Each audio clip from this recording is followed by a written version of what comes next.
അതേടാ അനിയാ, ചേട്ടനാ നിന്നെ ഇവിടെ കൊണ്ടുവന്നേ. ഇതേത് സ്ഥലം? എന്നെ ചേട്ടാ ഇവിടെ കൊണ്ടുവരുന്നത്? എന്തിനാന്ന് ചോദിച്ചാ ഒറ്റ ആൻസറേ ഉള്ളൂ, നിന്നെ കൊല്ലാൻ.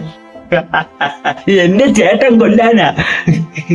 എന്താണോ നിനക്ക് അങ്ങനെ ഒരു സംശയം? ചേട്ടൻ നിന്നെ കൊല്ലുവന്ന്? നിന്നെ കൊല്ലാനാണ് ഇവിടെ കൊണ്ടുവന്നത്. ചാവാൻ റെഡി ആയിരുന്നു. എന്നെ കൊല്ലുന്ന എന്തിന് ചേട്ടൻ? ഇനി നീ അങ്ങ് മേലോട്ട് പോകുമ്പം ഈ സംശയം ഇവിടെ ബാക്കി വെച്ചിട്ട് പോണ്ട, ഞാൻ പറയാം. കയ്യിലാണെങ്കിൽ 5 പൈസ ഇല്ല. ദാ വിളിക്കുന്ന സുമേഷ്, എന്ത് വള്ളിക്കസായിരിക്കും. ഹലോ അളിയ, ഒരു ഉഗ്ര ശ്രാവങ്ങളെ വന്നിട്ടുണ്ട്. അളിയ ആദ്യത്തിൽ കോടീശ്വരനാണ്. അപ്പൊ പുള്ളിക്കാരന് ഒരു കണ്ണും ഒരു ഹൃദയവും വേണം. അപ്പൊ 1 കോടി രൂപ തരാന്ന് പറഞ്ഞു.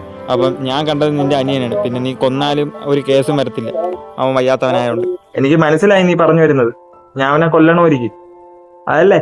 അത് എന്നാളിയാ, നീ അങ്ങ് കൊന്നാളവനെ. എടാ, അല്ലെങ്കിൽ ആ പിഴച്ചവനെ കൊണ്ട് ഇവിടെ ഒരു ഉപയോഗവും ഇല്ല. ഇങ്ങനെയെങ്കിലും ഉപയോഗമാവട്ടെ. 1 കോടി രൂപ വല്ലതും കിട്ടിയ അളിയാ, അതിന്റെ പകുതി നിനക്കും തരാം, ബാക്കി എനിക്ക് കൊടുക്കാം. എന്റെ വിദേശ സ്വപ്നവും നടക്കും. ഞാൻ കൊല്ലാൻ റെഡിയാണോ അവനെ? കേട്ടല്ലോ പുത്ര, നിന്നെ കൊല്ലുന്ന എന്തിനാണെന്ന്. അപ്പൊ നമുക്ക് പരിപാടിയിലോട്ട് നടക്കാം.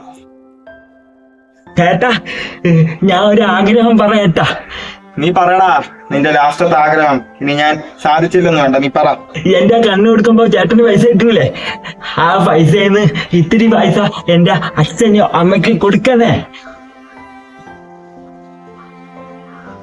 ബാക്കി പൈസക്ക് ചേട്ടൻ വിദേശത്ത് പോയി അടിച്ചു പൊളിച്ച് സന്തോഷമായിട്ട് കഴിയണം കേട്ടാ.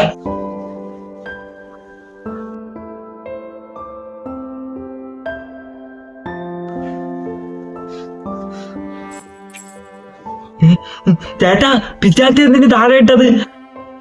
എടാ മോനെ, ചേട്ടൻ്റെ അടുത്ത് പുറക്കടാ മോനെ.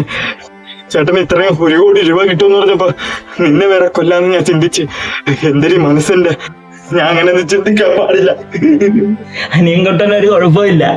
ഇങ്ങനെയൊന്നും ചിന്തിച്ചൂടാ. നീ എന്റെ അനിയനാണെന്ന് വരെ ഞാൻ മറന്നുപോയി. അനിയൻകുട്ടന് സന്തോഷമുണ്ട്.